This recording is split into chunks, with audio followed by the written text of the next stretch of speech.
मुंबई लोकसभा मतदारसंघाचे उमेदवार राहुल शेवाळे यांनी आज आपला उमेदवारी अर्ज दाखल केला। दक्षिण मुंबईत ओल्ड कस्टम हाऊस येथे शहर विभागाच्या जिल्हाधिकारी कार्यालयात त्यांनी अर्ज दाखल करण्याची प्रक्रिया पूर्ण केली। यावेळी महायुतीचे नेते पदाधिकारी मोठ्या संख्येने उपस्थित होते। उमेदवारी अर्ज भरण्याआधी शेवाळे यांनी शिवाजी पार्क येथील शिवसेना प्रमुख बाळासाहेब स्मृती उद्यान, चैत्यभूमी, स्वर्गीय मीनाताई ठाकरे यांच्या पुतळ्याला अभिवादन केलं। याशिवाय प्रभादेवी येथील सिद्धिविनायक मंदिर आणि माहीमच्या मखदूमशाह दर्गा येथे जाऊन दर्शनही घेतलं।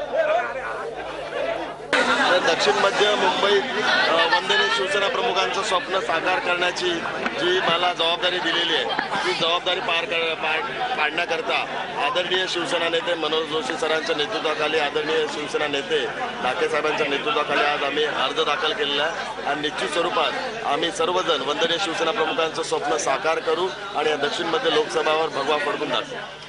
शेवाळे साहेब, मनसेचा सुद्धा उमेदवार आपल्या दक्षिण मध्य मुंबईतून उभा आहे।